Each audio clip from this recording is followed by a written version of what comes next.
Ada sebuah pepatah tua yang mengatakan, jika kau ingin tahu siapa yang berkuasa di sebuah negeri, cari tahulah siapa yang tidak boleh kau tertawakan. Di Indonesia hari ini pepatah itu sepertinya sudah usang, karena di sini masalahnya bukan hanya soal siapa yang tidak boleh ditertawakan, tapi soal siapa yang boleh menghina tanpa konsekuensi. Selamat datang di sebuah paradoks hukum yang menggelikan, sekaligus mengerikan. Bayangkan dua orang berdiri di hadapan Dewi Keadilan. Orang pertama adalah seorang komika. Tugasnya mencari tawa, membedah keresahan sosial, dan menggunakan satire sebagai cermin bagi masyarakat. Namanya Pandji Pragiwaksono. Orang kedua adalah seorang influencer, atau sering kita sebut buzzer. Tugasnya seringkali menyerang lawan politik, membuat gaduh, dan membelah opini publik. Namanya Permadi Arya, alias Abu Janda. Keduanya sama-sama pernah dilaporkan ke polisi. Keduanya sama-sama dituduh menyinggung perasaan kelompok tertentu. Keduanya sama-sama bicara di ruang publik. Tapi, perlakuan hukum terhadap keduanya bagaikan bumi dan langit. Ketika Pandji bicara, laporan polisi meluncur secepat kilat. Ormas berbaris, tekanan publik dimainkan, dan aparat seolah sigap menyambut bola. Ada urgensi untuk memeriksa. Ada narasi bahwa ucapannya berbahaya. Sebaliknya, ketika Abu Janda bicara, bahkan dengan kata-kata yang jelas-jelas rasis dan menyerang agama, hukum mendadak menjadi sangat sabar, menjadi sangat pemaaf, menjadi sangat lambat. Hari ini kita tidak akan bicara soal siapa yang benar atau salah secara moral. Kita akan bicara soal mens rea, niat jahat dalam hukum pidana. Mengapa niat melawak bisa dianggap lebih kriminal daripada niat menghina? Dan apakah hukum kita sedang bekerja berdasarkan pasal atau berdasarkan pesanan? Saya Istabi, dan inilah bedah tuntas kasus, komedi melawan tirani. Mari kita mulai dari sang komika, Pandji Pragiwaksono. Dalam dunia stand-up comedy, ada teknik yang disebut beat, sebuah rangkaian premis, setup, dan punchline. Tujuannya satu, to entertain, menghibur, dan to kritik, mengkritik. Kita ingat ketika Pandji dilaporkan karena materinya yang membandingkan ormas-ormas Islam, atau ketika dia membahas isu-isu sensitif lainnya. Laporan masuk dengan tuduhan yang selalu sama, penistaan agama atau ujaran kebencian. Mari kita bedah mens rea-nya. Apakah Pandji naik ke atas panggung dengan niat, hari ini saya ingin menghancurkan kerukunan umat beragama? Secara logika akal sehat, jawabannya tidak. Niatnya adalah menyampaikan observasi sosial, bahwa di lapangan, realitanya memang ada ormas yang lebih dekat dengan rakyat dan ada yang elitis.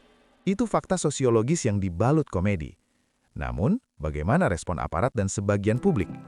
Laporannya langsung diterima, prosesnya bergulir. Pandji dipanggil, tekanan psikologis diberikan. Narasi yang dibangun adalah mulutmu harimaumu, seolah-olah seorang pelawak adalah ancaman keamanan nasional. Hukum kita dalam kasus Pandji bekerja dengan kacamata kuda, melihat teks tanpa konteks. Mereka mengambil satu kalimat punchline, memotongnya dari durasi 1 jam pertunjukan, lalu menempelkan pasal karet di atasnya. Ini berbahaya, karena ketika komedi dikriminalisasi, artinya kita kehilangan ruang untuk menertawakan diri sendiri. Dan penguasa yang tidak bisa tertawa, biasanya adalah penguasa yang otoriter. Sekarang, mari kita beralih ke sisi gelap. Permadi Arya alias Abu Janda. Jejak digitalnya bukan komedi. Jejak digitalnya adalah pernyataan deklaratif yang to the point. Ingat cuitan Islam arogan? Ingat cuitan rasisme belum selesai evolusi kepada tokoh Papua, Natalius Pigai? Mari kita bedah mens rea-nya di sini. Ketika seseorang mengatakan agama X arogan atau menyebut orang lain belum evolusi, menyamakan dengan hewan purba, apakah itu jokes? Tidak. Apakah itu satire? Tidak juga. Itu adalah penghinaan. Itu adalah serangan verbal. Niat jahatnya, mens rea-nya, terpampang nyata di layar HP kita. Tujuannya adalah merendahkan subjek yang dia serang. Logikanya, jika pelawak yang niatnya menghibur saja bisa diperiksa polisi, seharusnya orang yang niatnya menyerang ini sudah ditahan detik itu juga, bukan? Tapi faktanya, nol besar. Laporan sudah masuk bertahun-tahun yang lalu, resmi, lengkap dengan bukti. Tapi kasusnya mangkrak, menguap, hilang ditelan angin. Abu Janda tidak pernah merasakan dinginnya sel tahanan. Dia tidak pernah diborgol. Dia bahkan masih bisa membuat konten-konten baru dengan nada yang sama, Seolah-olah dia memiliki kartu bebas penjara dalam permainan monopoli hukum di negeri ini. Polisi beralasan sedang dikaji, butuh saksi ahli, atau kasusnya berakhir dengan materai dan maaf. Padahal delik rasisme dan penistaan agama bukan delik aduan yang bisa selesai hanya dengan salaman. Inilah inti dari kemarahan kita. Disparitas, perbedaan perlakuan. Kenapa Pandji Pragiwaksono yang karyanya membuka pikiran diburu secepat kilat, sementara Abu Janda yang cuitannya memecah belah bangsa dibiarkan melenggang bebas? Jawabannya bukan pada pasal hukumnya. Pasal hukumnya sama, KUHP-nya sama, UU ITE ini sama. Jawabannya ada pada posisi politik. Pandji Pragiwaksono berdiri di posisi independen. Dia sering mengkritik pemerintah. Dia vokal terhadap kebijakan yang tidak masuk akal. Dalam mata penguasa, dia adalah gangguan. Dia adalah suara bising yang harus dikecilkan volumenya. Maka instrumen hukum digunakan untuk memberinya shock terapi. Sebaliknya, Abu Janda memosisikan diri sebagai pembela penguasa. Dia menyerang oposisi. Dia menyerang kelompok yang berseberangan dengan pemerintah. Dalam mata penguasa, dia adalah aset. Dia adalah anjing penjaga yang menggonggong pada musuh tuannya. Dan dalam logika kekuasaan yang korup, Anda tidak memukul anjing penjaga Anda sendiri meskipun dia menggigit orang yang salah. Inilah yang kita sebut privilege politik.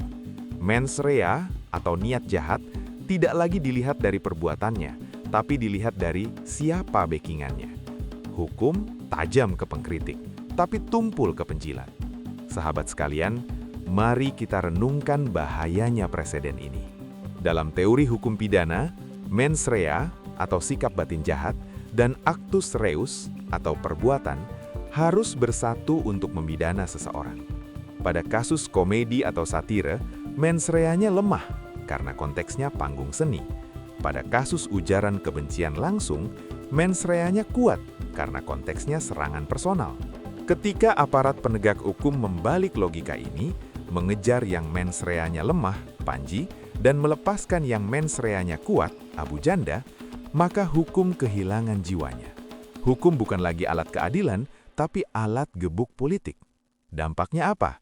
Chilling effect. Efek ketakutan. Para seniman jadi takut berkarya, para komika jadi takut bicara jujur.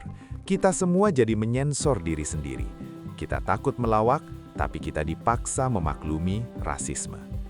Kita sedang diajarkan sebuah pelajaran buruk. Jangan jadi orang kritis seperti Pandji, nanti kamu susah.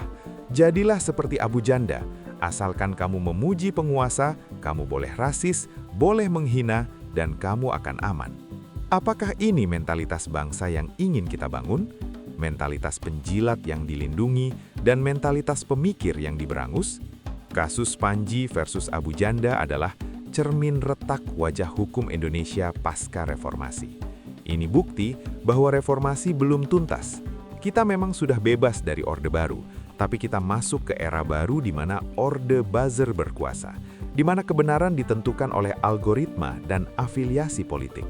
Kepada bapak-bapak penegak hukum yang terhormat, rakyat tidak buta. Rakyat melihat standar ganda ini, dan ketidakadilan yang dipertontonkan secara telanjang, lama-kelamaan akan menggerus kepercayaan rakyat sampai ke titik nol. Bebaskan hukum dari kepentingan politik. Jika komedi dianggap kriminal, maka tangkaplah. Tapi tangkap juga rasisme yang berlindung di ketiak kekuasaan. Jika rasisme Abu Janda dimaafkan, maka maafkan juga satire Pandji Pragiwaksono. Adil itu bukan memukul rata, adil itu menempatkan sesuatu pada tempatnya. Dan tempat bagi rasisme seharusnya di penjara, sementara tempat bagi kritik dan tawa seharusnya di panggung merdeka. Saya Istabi, di negeri ini kadang kita bingung, mana yang pelawak, mana yang penegak hukum. Karena keputusan-keputusannya seringkali lebih lucu dari materi stand-up komedi. Tetaplah tertawa sebelum tertawa itu dilarang, dan tetaplah bersuara sampai keadilan tidak lagi tebang pilih. Salam akal sehat.